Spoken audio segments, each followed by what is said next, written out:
नमस्कार बंधुरा आमार चैनेले आपनादेर सकलके स्वागत। आमी आजके बानाबो पटाटो चिप्स बा आलुर पापड़। एइजन्य आमी बड़ बड़ साइजेर आलू निये नियेछिलाम, दिये सेटाके छुले भालो एरकम करे स्लाइस करे केटे नियेछि। आमी केटेछि बुटिने, आपनारा सेई स्लाइस करा एइगुलो थाके ना ओगुलो दिয়েও करते पारेन, ओटाते भालो हय आर कि एकदम सबगुलो समान हय।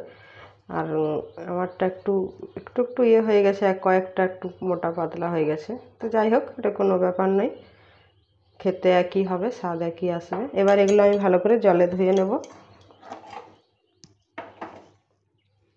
এগুলো সবকে ভালো করে জলে ধুয়ে ছেঁকে নিতে হবে।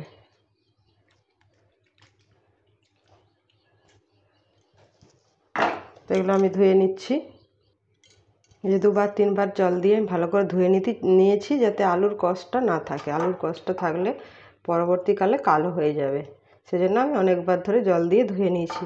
এরপরে এগুলোকে চলুন হালকা ভাপিয়ে নিতে হবে। তার জন্য আমি কড়াইয়ে জল নিয়েছি, জল দিয়ে বসিয়ে দিয়েছি। এরপর এতে বেশি নয়, হালকা নুন দিয়ে দেবো, কম, হাফ চামচের মতো।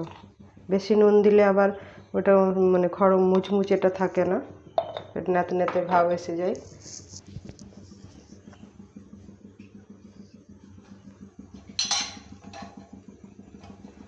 ওটাকে নেড়ে দিচ্ছি। জলটা যখন ফুটন একটু একটু ফুটে আসবে তখন এগুলো আমি আলুগুলো এর মধ্যে দিয়ে দেবো।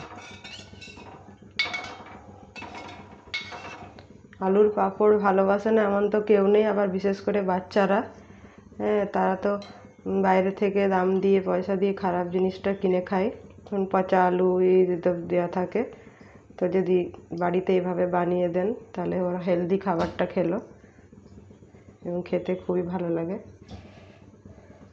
আর অনেক দিন আপনি স্টোর করেও রাখতে পারবেন, যখন মন হবে ভেজে খেতে পারবেন। তো জলটা গরম হয়ে যাক। এই যে ফুট এসে গেছে, এবার আমি এগুলোর মধ্যে দিয়ে দেবো। আস্তে সাবধানে করবেন।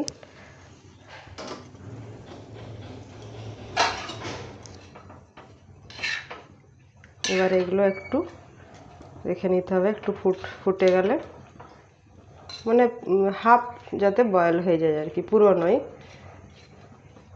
50% মতো বয়েল হয়ে যেতে গেলে এটা বন্ধ করে দিতে হবে।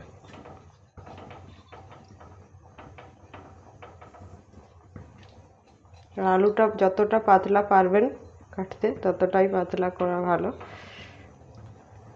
এবার এটা ফুটিয়ে নিতে হবে ভালো করে। এটা হয়ে গেছে, যে ফুটে গেছে, এটা এই মতো অবস্থায় বন্ধ করে দিতে হবে গ্যাসটা, দিয়ে একটু ঠান্ডা হওয়ার অপেক্ষা করতে হবে। ঠান্ডা হয়ে গেলে এটা ছেঁকে ভালো করে জলটা ঝরিয়ে নিতে হবে।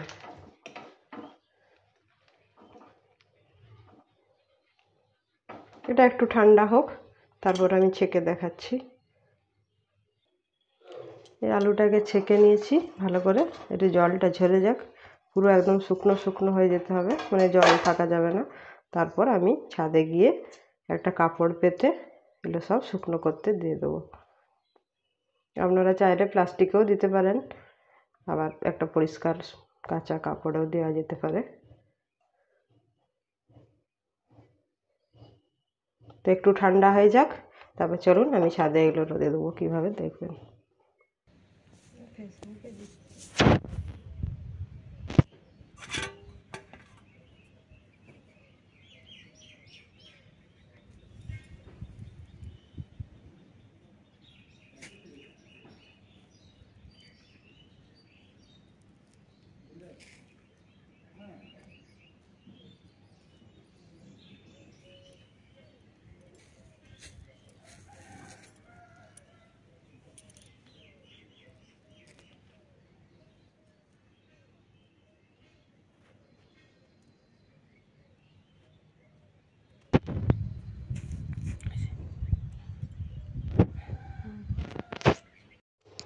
এই যে আলুর পাঁপড়গুলো আমি রোদে শুকনো করে এসে একটা ডিবায় ঢেলে রেখেছি।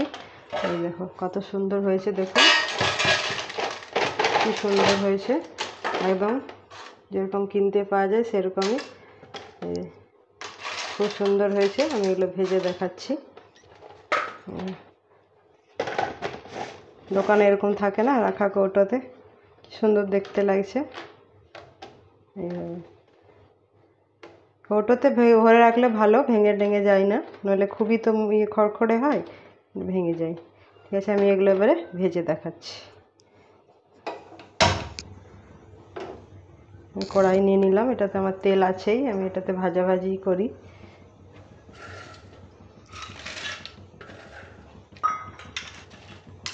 তেলটা গরম হোক। তেল গরম হয়ে গেছে, এবার এর মধ্যে আমি দিয়ে দিচ্ছি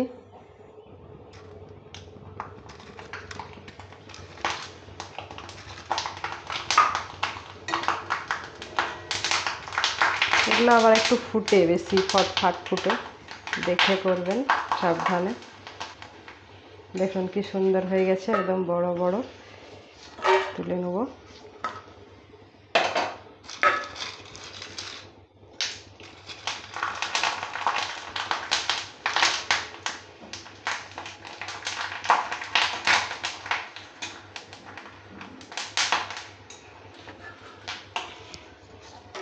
খুব তাড়াতাড়ি হয়ে যাবে।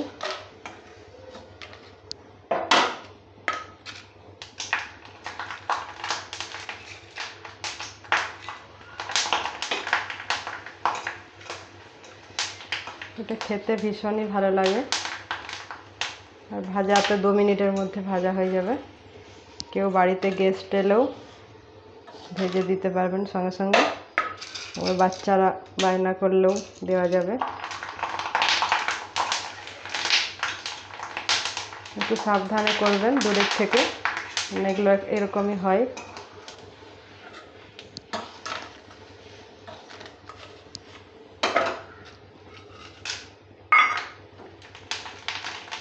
গ্যাসটা বন্ধ করে দিচ্ছি, হয়ে গেছে। একদম কম লো আছে ভাজতে হবে, নইলে পুরো কালো হয়ে যাবে, পুড়ে যাবে, তখন ভালো লাগবে না খেতে, দেখতেও ভালো লাগবে না, খেতেও ভালো লাগবে না। সেজন্য একদম মিডিয়াম লো আছে করতে হবে। হয়ে গেছে আমার ভাজা,